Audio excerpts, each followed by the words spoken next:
But this is a balanced supply and demand situation. So you have a few people who want to buy houses and a few people who want to sell, and things are sort of in the middle. So let's look at what the government has been doing to the housing market before we can understand why we have a crisis. All right, so number one, City Hall, in case you don't recognize it. I don't need to tell you that, but anyone who's tried to do anything in real estate knows that that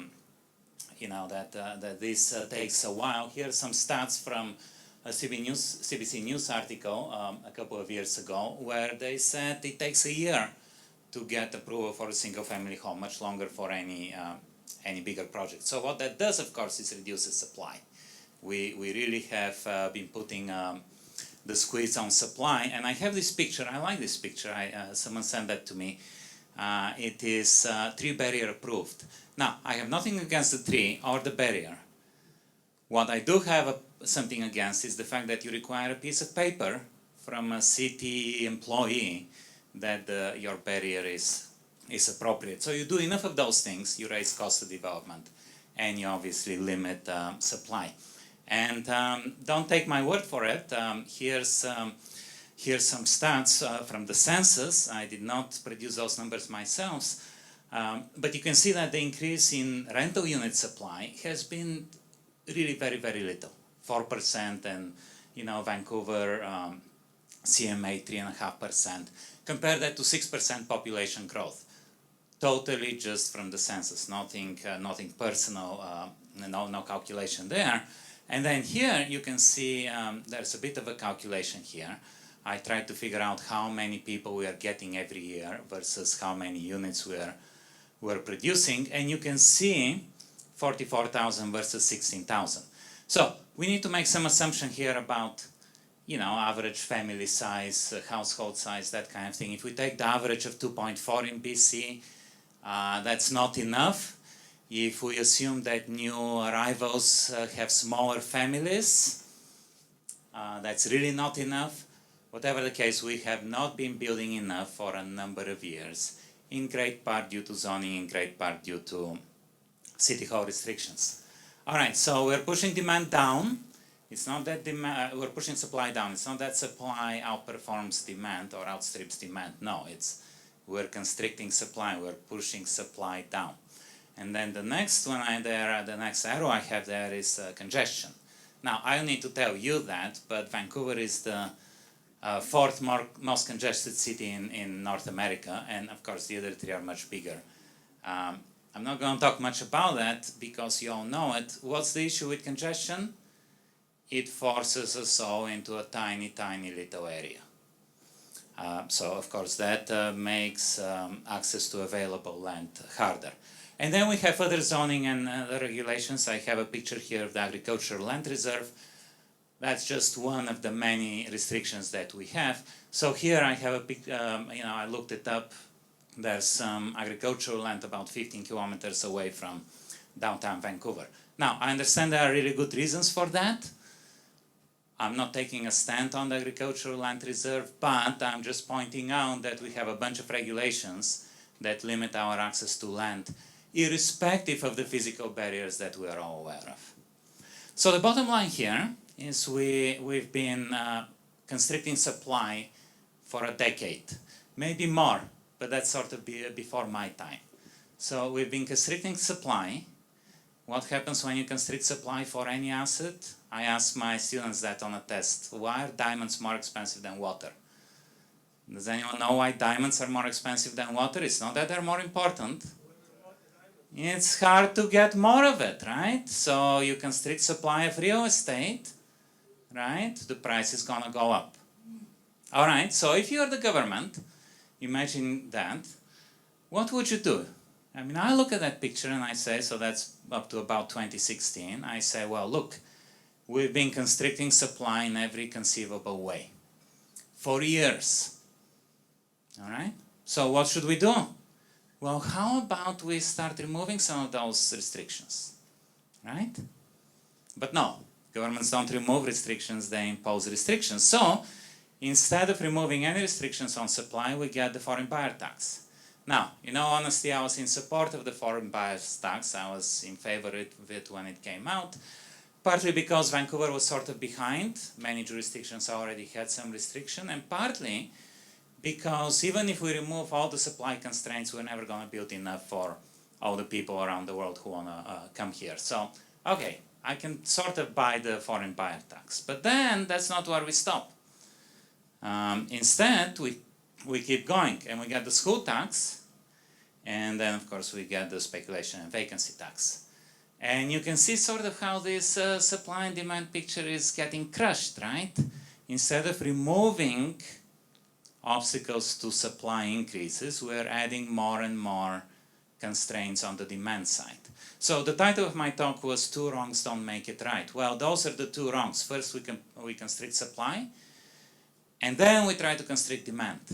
And that kind of sounds reasonable, right? It's almost like, sounds like, oh, if I push on the gas pedal and if I push on the brake pedal at the same time, the car will stop. But it's not going to stop, it's going to brake, right? So that is, in my view, exactly what we're doing here. Now, by the way, the speculation and vacancy tax and the school tax appear on both sides. Of course, it was just intended to mitigate, to minimize demand, right? It was intended to reduce demand. That's not the effect, though. The effect is that it also reduces supply. How does it do that? So take the school tax. Do you guys know that the school tax applies to development properties? So you buy a property, you wait 5 years until City Hall gets around to reviewing your project, and in the meantime, you pay the school tax on the entire project. Yes, pretty unbelievable. Yes. So is that going to increase demand, supply, or decrease supply? All right, and then the speculation and vacancy tax similarly also reduce supply. But don't take my word for it. Here's some numbers from the government, the last budget, which clearly say the government itself expects supply to decrease. How are we improving affordability if we're decreasing supply from already very, very insufficient levels?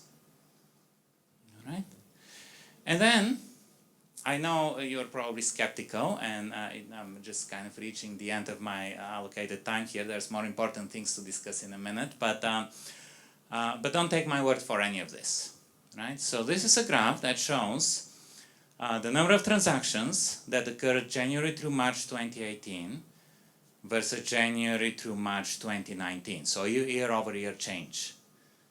All right, so what do we notice with this year-over-year change? The number of transactions has gone down a lot, right?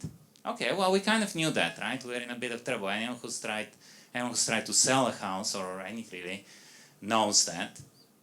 Okay, we know that, but look at where the decline is the largest. It's not in the detached market. It's large in the apartment sector, but it is largest in the affordable apartments. So you look at apartments that are still relatively affordable on the periphery, and you take only those sub-markets, and you discover that the decline in number of transactions there is the biggest.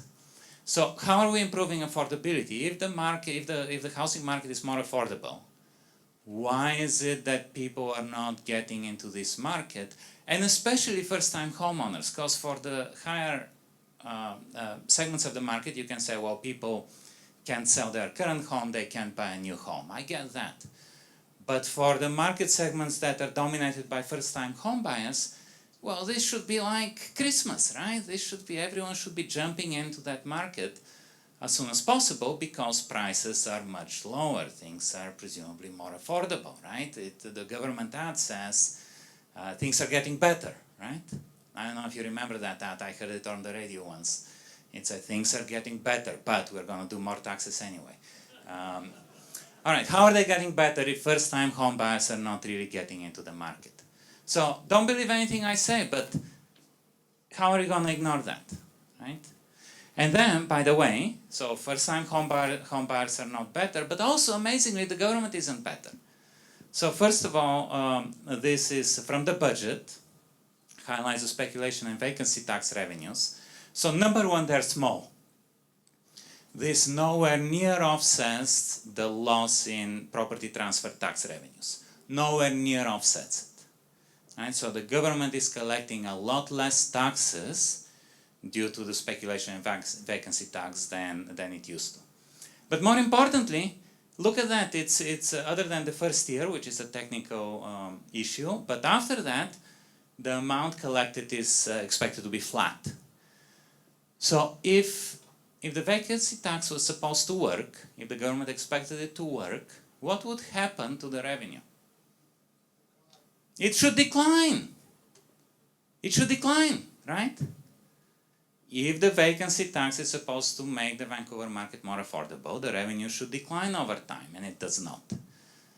So I look at that number and I conclude that the government never really expected that tax to make the market more affordable. All right? And then, final point, because as I said, we have some very exciting news to learn about coming up, but final point, now we have the anti-money laundering business. All right, so money laundering is bad, no question, just like any other crime is bad. All right? But that anti-money laundering report that's been on the news, 10 times a day, well, it has issues. But that aside, it says the impact on the market is 5%.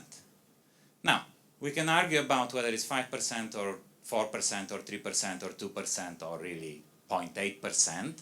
All of those are equally likely. But that aside, let's take the 5% number at face value. If it's 5% a year, how does that explain the 30, 40, 50% price appreciation we've had for a number of years up to 2016? So, I figured I took the 5%, the $5 billion figure that presumably went into real estate, and divided by the number of properties in British Columbia. Do you know what number you get? Less than 3,000. Less than 3,000 a year. So this is like we're paying someone's, I don't know, utility bill, heating, right? If that. And that somehow is supposed to explain the, basically doubling of prices over a decade, right? But regardless of whether it is a big deal or not, so I'm not saying money laundering doesn't matter, it matters. Does it have an impact? It does. But this is tiny relative to other factors. Regardless of that, we are going to get even more regulation and more paperwork. So, I don't know, that's where we stay today, I think. I think many governments, over time and really across the country, have taken this view that, we need to do more, we have a problem, we need to do more. Well, in my view, the original cause of the problem is restricting supply and too much government regulation to begin with. So, I don't know, I guess my answer here is, well, with all these boxes and arrows and everything, I think it's time to start removing some of them or making them less important to the market. Let's figure out what's going to happen if the market is actually left to operate a little bit more freely. Well, thank you so much.